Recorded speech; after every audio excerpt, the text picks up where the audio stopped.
Hello sa inyo guys and welcome po sa bagong episode ng vlog natin. So ngayon, magluluto tayo ng paksiw adobo na bangus. So, bago tayo magluto, ito yung mga ingredients na kakailanganin natin. Unang-una, meron tayong yung pinaka-main ingredients natin, yung bangus.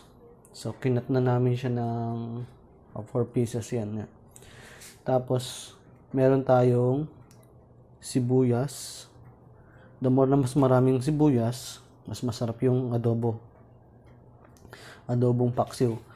So, meron din tayong bawang. Meron din tayong sili, garlic, vinegar, soy sauce, dahon ng laurel, tsaka sugar. At meron din pala tayong 1 cup ng tubig. So, konti lang yung tubig dapat natin. So, ngayon, ang una natin gagawin,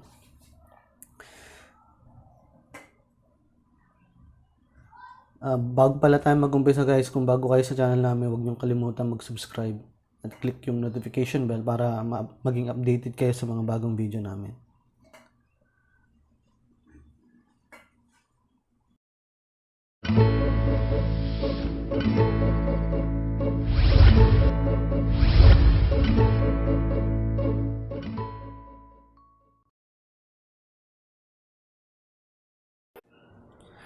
So yun, tuturo ko sa inyo guys kung paano yung pinakamadaling paraan paano lutuin itong paksiw na adobong paksiw na bangus. So una natin gagawin guys, ilagay muna natin yung toyo. I-marinate muna natin siya. Yan. Then isusunod natin yung pinaka-garlic. Yan.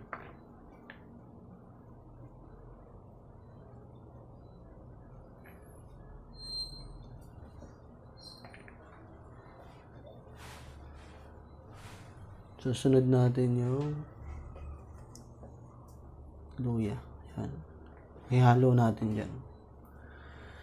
Then, sunod natin yung sugar. Yan.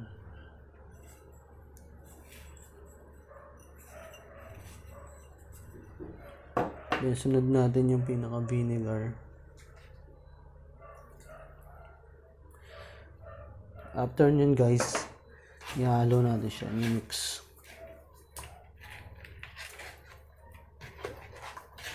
Make sure na naghugas kayo ng kamay para naman mas malinis at maging safe yung pagkain.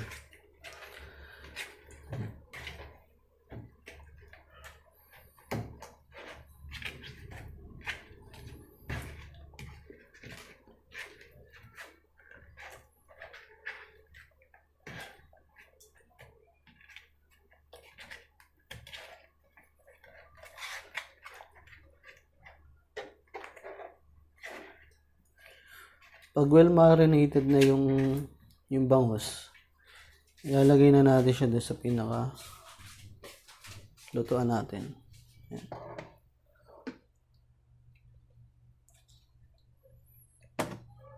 So, isa-isahin muna natin. Lagyan natin yung bangus.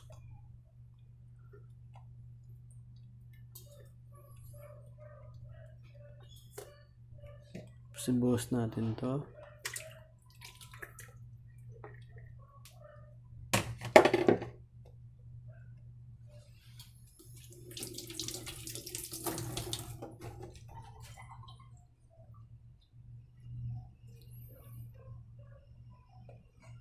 Tapos kunin natin guys yung ibang ingredients.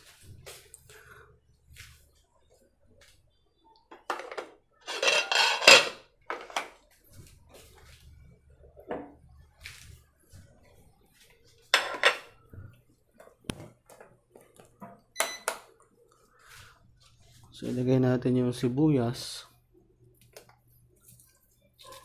Ayan, mix natin.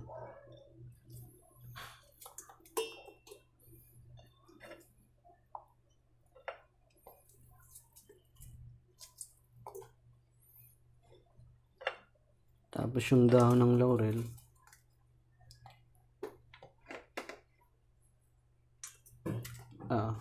Yung tubig pala natin guys, kunin natin. So, yung 1 cup of water, lagyan natin.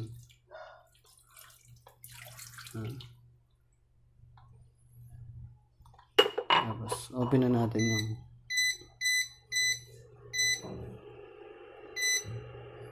so yan, kaya muna natin siyang maluto ng mga 12 minutes. So, takpan natin. Yan. So, balikan ko kayo guys pag okay na siya.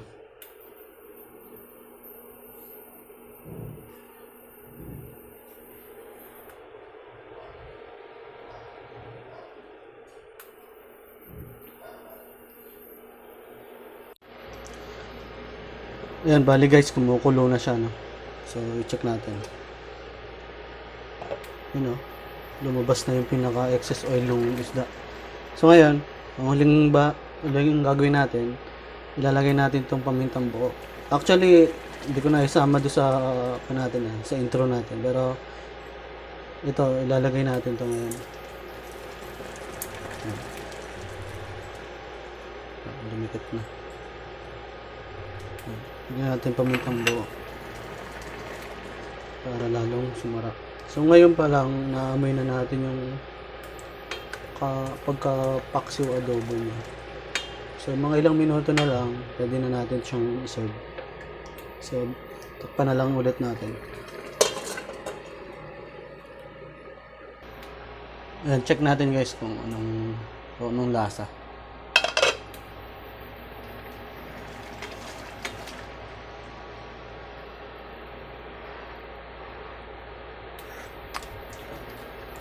Okay na siya. Pwede na siyang serve guys. So ngayon, patay na natin. Patay natin sa lagyan.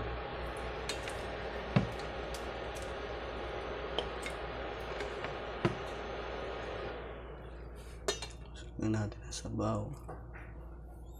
Mamoy na guys yung pagka-adobong paksiw niya. Optional guys kung pwede, gusto nyo lagyan ng talong, pwede rin naman. Pero usually yung talong kasi sa paksiw talaga mismo eh. Ayan. Tara, dali na natin sa tikman natin.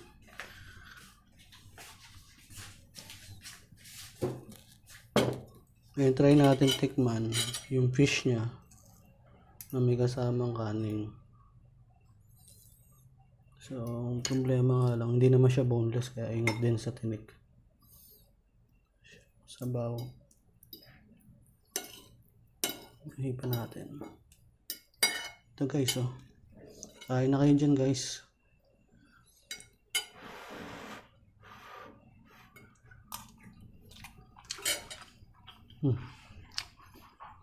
Okay guys. Try nyo to. Salamat sa mga nag-subscribe. At sa mga nag-subscribe, shoutout po sa inyo. Salamat po sa pag-suporta. So, asahan nyo, marami pa kaming content na darating. So, abangan nyo na lang. And stay safe po lagi. God bless po sa inyo.